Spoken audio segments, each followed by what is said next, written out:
आप सभी भाई बहनों का मैं रेवरेंड एडविन सैमुअल एक बार फिर से हार्दिक स्वागत करता हूं। मित्रों, मत्ती रचित सुसमाचार उसके 3 अध्याय में हम यूहन्ना बपतिस्मा देने वाले के विषय में पढ़ते हैं कि किस प्रकार जब उन्होंने अपने प्रचार को शुरुआत किया तो उसने कहा कि मन फिराओ क्योंकि स्वर्ग का राज्य निकट आ गया है।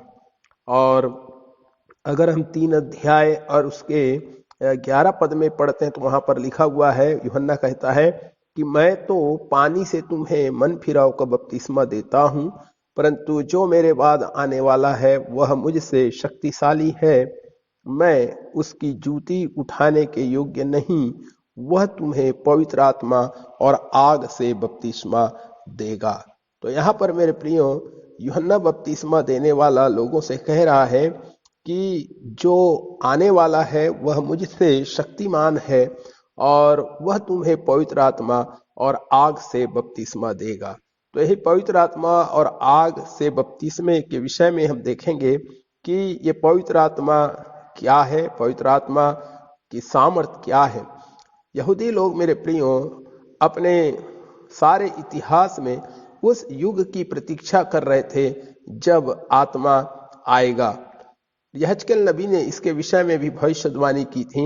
यहजकेल की किताब उसका 36 अध्याय उसके 26 और 27 में इस प्रकार लिखा हुआ है कि मैं तुमको नया मन दूंगा और तुम्हारे भीतर नई आत्मा उत्पन्न करूंगा और मैं तुम्हारे हृदय में से पत्थर का हृदय निकाल कर तुम्हें मांस का हृदय दूंगा और अपना आत्मा तुम्हारे भीतर देकर ऐसा करूंगा कि तुम मेरी विधियों पर चलोगे और मेरे नियमों को मानकर उसके अनुसार करोगे।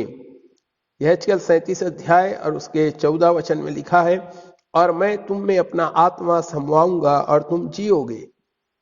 इसी प्रकार से यहजकेल उसके 36 अध्याय और 29 पद में पढ़ते हैं, उनसे अपना मुंह फिर कभी ना फेर लूंगा, क्योंकि मैंने इजराइल के घराने पर अपना आत्मा उंडेला है। परमेश्वर यहोवा की यही वाणी है। यशायाह 44 अध्याय और 3 पद में लिखा है, मैं प्यासी भूमि पर जल और सूखी भूमि पर धाराएं बहाऊंगा। मैं तेरे वंश पर अपनी आत्मा और तेरी संतान पर अपनी आशीष उंडेलूंगा। तो मेरे प्रियो, यहाँ पर परमेश्वर के आत्मा के दान एवं कार्य का क्या अर्थ है, इस बात को हम जानने का प्रयास करेंगे।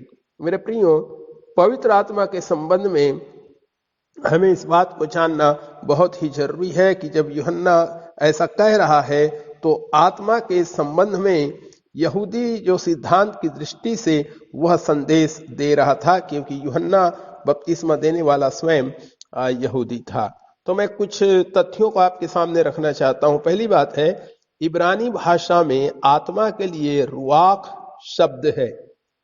यूनानी पर्याय न्यूमा के सदृश रुअख का अर्थ केवल आत्मा ही नहीं है, लेकिन उसका अर्थ श्वास भी है।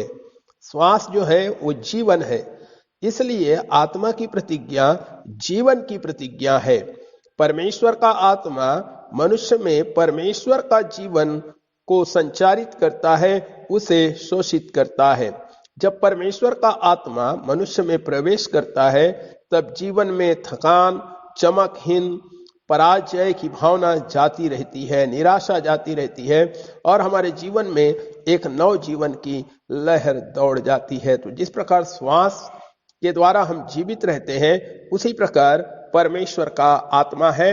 और जब पवित्र आत्मा एक विश्वासी के अंदर आता है तब उसमें परमेश्वर का जीवन आ जाता है। दूसरा है, रुअख शब्द का अर्थ केवल श्वास ही नहीं है, उसका अर्थ हवा भी है। उसका अर्थ है तूफान, आंधी। यह प्रचंड आंधी जिसका शब्द एलियाह ने सुना। हवा का अर्थ है सामर्थ। तूफान के सामने जहाज पत्ते के समान बहने लगते हैं, पेड़ उखड़ कर गिर पड़ते हैं। हवा में एक सामर्थ होती है। परमेश्वर का आत्मा जो है वो सामर्थ का आत्मा है। जब परमेश्वर का आत्मा मनुष्य में प्रवेश करता है तो मनुष्य की दुर्बलता परमेश्वर के सामर्थ से जाती रहती है और मनुष्य सामर्थवान हो जाता है। जो असंभव कार्य है उसे वह करने में समर्थ हो जाता है। जिसके सामने वो खड़ा नहीं हो सकता, उसके सामने खड़े रहने में वह समर्थ हो जाता है। जब परमेश्वर का आत्मा एक विश्वासी के अंदर आता है तो जो असहनीय है उसे वो सहने में समर्थ हो जाता है। जो जिंदगी में हार है वो चला जाता है और जीवन में विजय आ जाता है। और इसीलिए हम पौलुस को यह कहते सुनते हैं, पौलुस फिलिप्पी 4 अध्याय उसके 13 पद में कहता है कि जो मुझे सामर्थ्य देता है उसमें मैं सब कुछ कर सकता हूं। तीसरी बात प्रियो, परमेश्वर के आत्मा का संबंध सृष्टि के कार्य से है। सृष्टि के आदि में हम पढ़ते हैं, उत्पत्ति की किताब 1 अध्याय में हम पढ़ते हैं तो वहां पर लिखा हुआ है कि आदि में परमेश्वर ने आकाश और पृथ्वी की सृष्टि की और पृथ्वी बेडौल और सुनसान पड़ी थी और गहरे जल के ऊपर अंधियारा था और परमेश्वर का आत्मा जल के ऊपर मंडराता था। उसी आत्मा के द्वारा ही शून्य से जगत का निर्माण हो गया, अव्यवस्था से व्यवस्था स्थापित हो गया। वहां पे लिखा पृथ्वी बेडौल और सुनसान पड़ी थी, लेकिन अब व्यवस्थित हो गई। परमेश्वर का जो आत्मा है वह हमें पुनः बनाता है, परमेश्वर का आत्मा पुनर्निर्माण करता है। जब परमेश्वर का आत्मा मनुष्य में प्रवेश करता है तो मनुष्य के स्वभाव की अव्यवस्था परमेश्वर की व्यवस्था में बदल जाती है। हमारे अव्यवस्थित अनुशासन विहीन जीवन आत्मा के द्वारा परमेश्वर की सुंदर व्यवस्था में बदल जाते हैं। चौथा जो तथ्य प्रियो, यहूदियों के मतानुसार आत्मा के कुछ विशेष कार्य थे। आत्मा मनुष्यों तक परमेश्वर के सत्य को पहुंचाता है। आत्मा मनुष्यों को परमेश्वर का सत्य प्रकाशित करता है। विचार के क्षेत्र में प्रत्येक नई खोज आत्मा का वरदान है।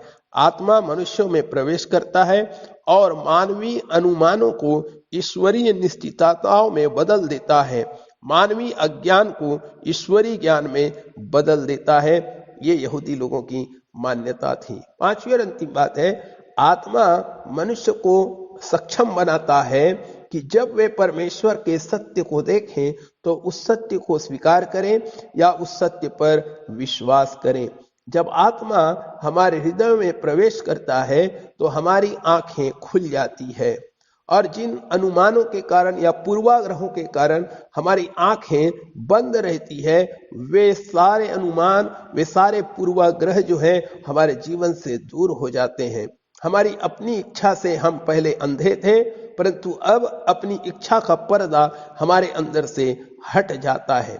आत्मा मनुष्य को सक्षम करता है कि मनुष्य देख सके। तो मेरे प्रियो, ये आत्मा के वरदान है। यूहन्ना ने देखा कि जो आने वाला है वह इन सब वरदानों को लेकर आएगा और इसीलिए यूहन्ना ने कहा कि जो मेरे बाद आने वाला है वह मुझसे शक्तिमान है, क्योंकि वह तुम्हें पवित्र आत्मा और आग से बपतिस्मा देगा।